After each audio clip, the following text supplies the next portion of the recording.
Hello learners, जय हिंद। क्या आपको भी इंग्लिश सेंटेंसेस में एरर फाइंड करने में प्रॉब्लम फेस करनी पड़ती है?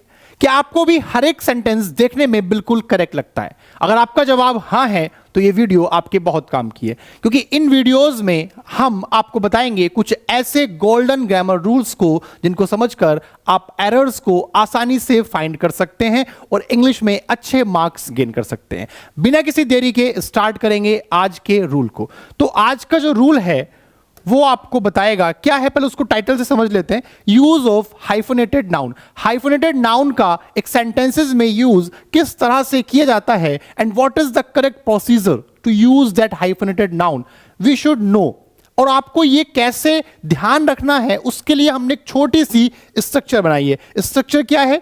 Numeral adjective, numeral adjective plus hyphen, numeral adjective plus hyphen and noun. ये स्ट्रक्चर आपको अपने माइंड में सेट करनी है। क्या आने वाला है? एक न्यूमरल एडजेक्टिव यानी कि नंबर्स को बताने वाला एडजेक्टिव आएगा, प्लस उसके हाइफन आएगा। हाइफन बोले तो ये, ठीक है, हाइफन आएगा और उसके बाद नाउन होगा।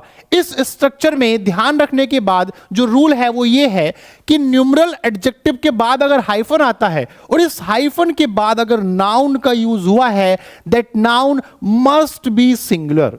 आई बच्चे समझ में?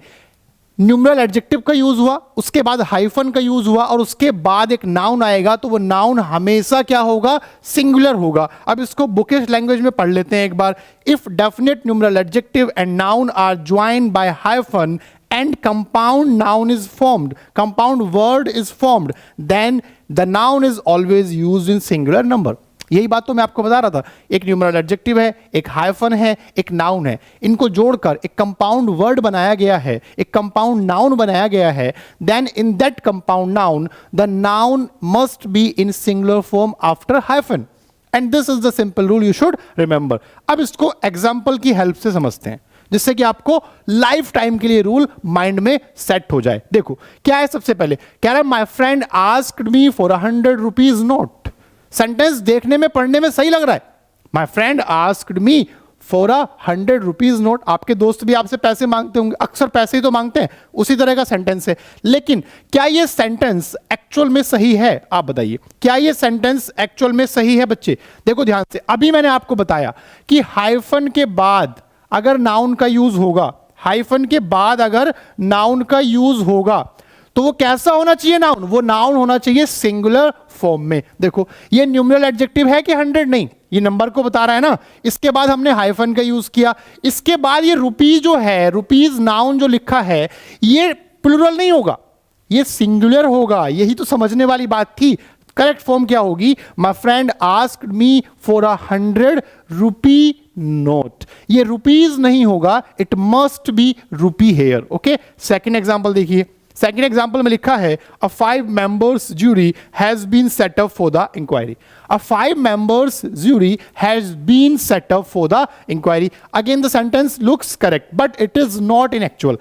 क्या होगा करेक्ट सेंटेंस फिर सर? देखिएगा ये 5 न्यूमरल एडजेक्टिव है, इसके बाद हाइफन का यूज हुआ है, after hyphen noun must be singular. Remember अभी मैंने आपको बताया कि हाइफन के बाद वाला नाउन हमेशा सिंगुलर होगा बच्चे। तो हाइफन के बाद सर मेंबर्स क्यों लिखा है? क्या होना चाहिए? ये होना चाहिए member, and the correct sentence will be a 5 member jury has been set up for the inquiry। कैसा लगा आपको ये रूल? और इसको आपको अगर अच्छे से सीखना है तो आप और भी सेंटेंसेस फॉर्म कीजिए, सेंटेंस लिखिए, उन सेंटेंसेस को कमेंट्स में लिख दीजिए, जिससे कि हम आपको बता सकें कि क्या आपने कोई गलती तो नहीं की है। और अगर आपको किसी भी रूल को समझने में कोई प्रॉब्लम फेस करनी पड़ रही है, do comment and let us know, we will make videos upon those rules also।